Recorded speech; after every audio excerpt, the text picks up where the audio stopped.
kadang buatmu marah, namun segala maaf kau berikan. Guruku tersayang, guru tercinta, tanpamu apa jadinya aku? Tak bisa baca tulis. Apa kabarnya hari ini? Puji Tuhan, kita masih diberi Tuhan hari ini kesehatan untuk bersama-sama belajar pendidikan agama Kristen. Baik anak-anak Bapak sekalian, sebelum kita mulai kegiatan, coba lihat sekitarmu, ada sampah, dikutip supaya kita nyaman belajar, dikutip dulu sampahnya. Nah, lihat sekitarnya, ambil sampahnya, dikutip, ditaruh di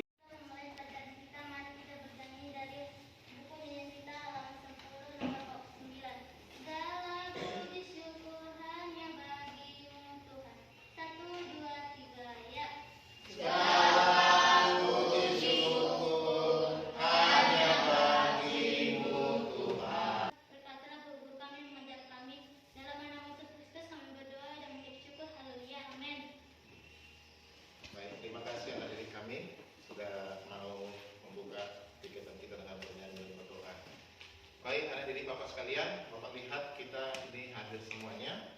Tapi ada yang tidak hadir kan? Ada? Hadir semua? Baik, Bapak cek dulu ya. Yang hadir, angkat tangannya ya. Surya, jawabnya. Hadir Pak. Baik, anak didik Bapak sekalian, sebelum kita belajar, alangkah baiknya kita mengerti dulu pelajaran kita. Jadi sekarang waktunya literasi. Kita buka halaman 15 bab 3, memilih untuk tidak berputus asa. Kita baca saatnya literasi sampai kepada halaman 18. Silakan waktu literasi, Bapak berikan waktu 10 menit untuk literasi.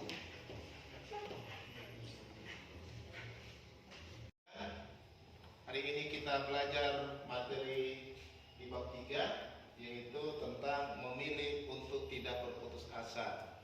Jadi materi kita hari ini adalah kelanjutan dari pertemuan kita sebelumnya. Adakah yang masih ingat pelajaran kita minggu lalu? Ada Pak. Oh ya, silakan. Hidup berpengharapan Pak.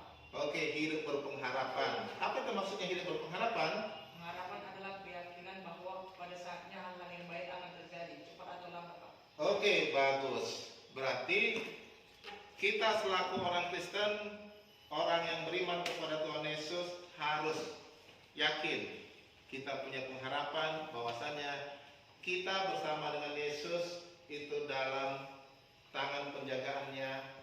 Dengan keyakinan yang penuh kita akan diberi Tuhan apa yang kita inginkan.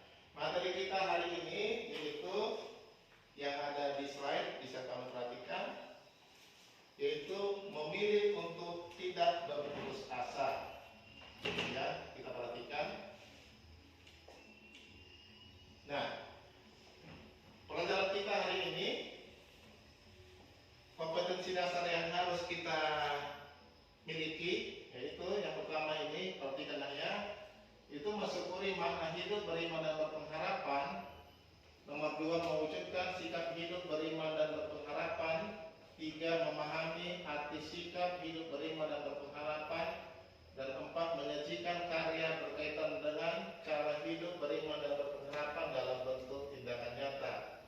Nah, tujuan kita sama seperti kamu dalam sekolah punya tujuan kita apa? Yang pertama kita lihat di sini, mensyukuri makna hidup beriman dan berpengharapan, menunjukkan sikap hidup beriman dan berpengharapan, menjelaskan arti berputus asa dan berkarya dengan berpengharapan, menjelaskan arti pesan Tuhan Yesus tentang khawatir dan putus asa, menunjukkan sikap selaku anak Tuhan, kita tidak boleh berputus asa,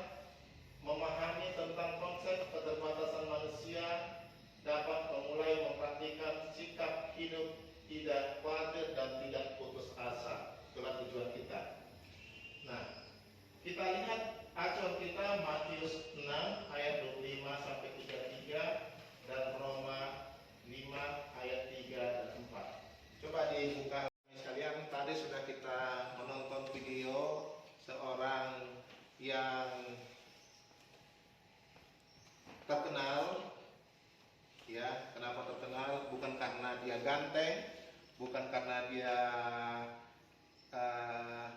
punya harta banyak, bukan karena dia datang dari keluarga yang kaya atau orang yang punya kemampuan lebih, tapi kita lihat dia tidak putus asa. Ya, coba dari video tadi yang telah Bapak putar, siapa yang bisa memberikan pendapat tentang video itu? Silakan. Oh ya, silakan. Dari video itu ada orang tidak punya kaki dan tangan tetapi bisa melakukan pekerjaan orang normal sehari-hari. Iya, bagus. Jawaban yang bagus ya. Tidak punya kaki, tidak punya tangan, tapi dia bisa ngapain tadi? Melakukan kegiatan normal sehari-hari. Iya, diantaranya apa? Bisa berenang, berselancar. Jalan dari ketinggian dengan parasut. Iya, apa lagi? Nah, ini yang luar biasa ya. Oke, ada lagi yang bisa menambahkan? Adalah Oh iya, silakan. Nak. orang yang mau berusaha walaupun tidak mempunyai kaki dan tangan, tetapi bisa dipakai Tuhan luar biasa. Iya, bisa dipakai Tuhan luar biasa. Nah, Tuhan menginginkan seperti itu, nak. Kita punya kaki, punya tangan, punya anggota tubuh yang lengkap. Bagaimana? Apa kita mau kalah dengan tokoh itu? Itu tokoh namanya Nick Vujicic, ya. Sudah terkenal di mana-mana. Sekarang sudah dipanggil ke Indonesia sebagai motivator untuk membangkitkan semangat orang Indonesia. Kenapa? Orang Indonesia ini dilihat ya punya potensi, punya kemampuan lebih, tetapi kurang dikembangkan. Nah, dari pembelajaran video itu kita lihat nanti ternyata putus asa itu bukanlah yang diinginkan oleh orang Kristen. Orang yang putus asa kecenderungan karena tidak punya anggota tubuh yang lengkap, ya, punya penyakit yang tidak bisa diobati, punya kesulitan keuangan yang tidak bisa diatasi. Tapi lihat, di antara keterbatasan itu Tuhan berikan jalan keluar, ya. Oke, kita lihat berikutnya. Nah, kita lihat ini. Nah. Contoh putus asa. Kenapa orang putus asa? Kita lihat dulu. Nah. Karena penyakitnya tidak kunjung sembuh. Kalau orang tua selalu mengatakan lebih baguslah aku dipanggil Tuhan, katanya, daripada merasakan sakit ini. Karena kenapa? Sakitnya sudah dirasakan bertahun-tahun, tidak kunjung sembuh. Akhirnya milih jalan pintas. Ada juga terjadi bagi remaja, ya, penyakit yang tidak kunjung sembuh. Dia cari jalan pintas dengan cara mungkin bunuh diri, ya, gantung leher atau menyayat nadinya sehingga mati, ya. Selanjutnya kita lihat kenapa alasannya. Kita lihat ini, dibully teman. Nah, adakah dari antara kita ini suka membuli? Contoh, ada kawannya ini bertubuh pendek, ya, kata pendek.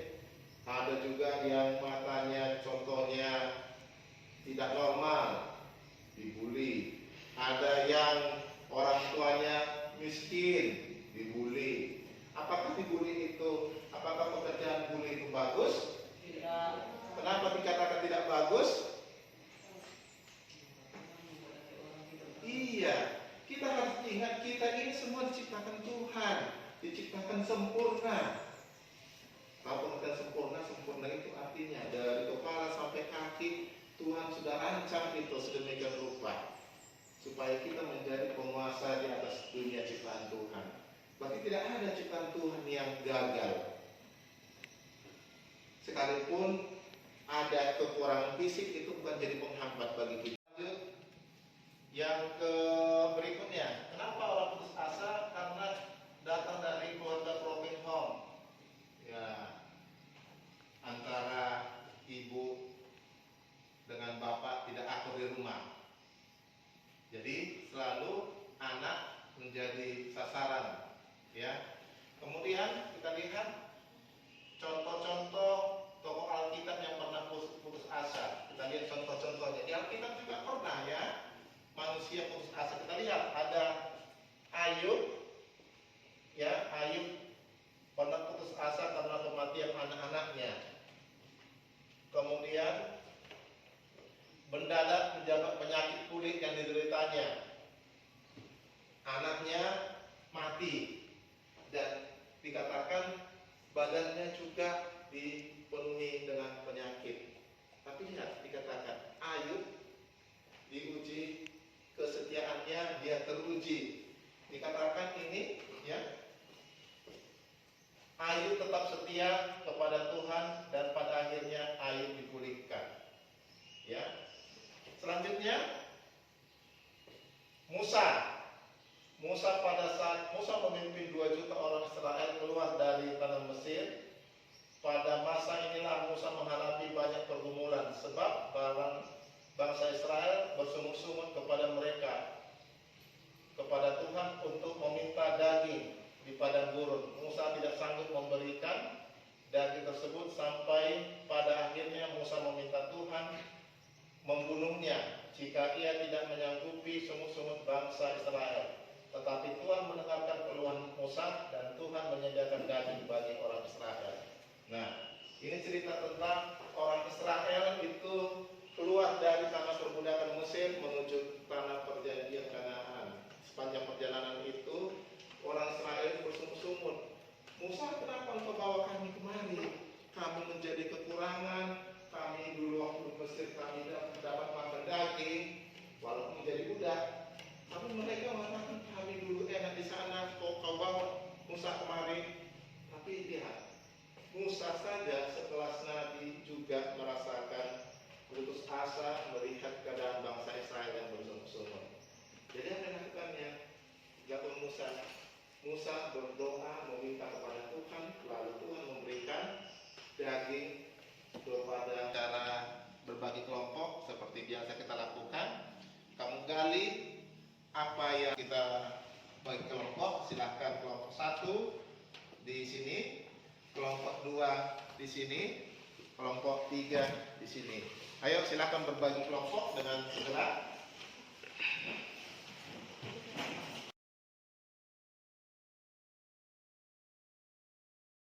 Waktu silahkan ditanyakan. Ada Pak, Ayo silahkan nak.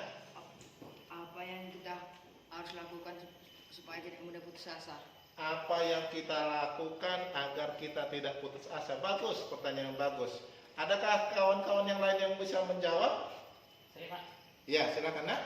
1. Menenangkan diri, Iya, bersyukur, Iya. dari masalah dan menerima keadaan. iya, bagus. Jawaban yang bagus. Jadi orang Kristen itu tidak gampang untuk putus asa, tidak gampang kalau dia beriman. Kemudian tadi jawaban kawanmu tadi yang pertama tadi apa nak? Menenangkan diri. Menenangkan diri. Jadi ketika kita punya masalah, kita jangan cepat-cepat ngambil sikap. Tenangkan dirimu, ya, renungkan. Bisa kamu dengarkan lagu-lagu rohani agar kamu tenang, bisa merenung, bisa kamu mengertikan kalian bahwa putus asa adalah hal yang harus dihindari. Hidup dalam kasih Tuhan yang Maha Pengasih dan Maha Pemurah adalah hidup yang membawa kita kepada kelimpahan, dan hendaklah ini yang akan kita pilih, yaitu dengan taat kepadanya dan mengasihinya dengan sungguh-sungguh. Bila ini yang kita pilih, tidak ada lagi waktu untuk berputus asa. Nah, kesimpulannya. Nah, ini Bapak minta kesimpulan ini dicatat, kamu renungkan nanti di rumah. Sampai di sini, silakan dirapikan buku-bukunya.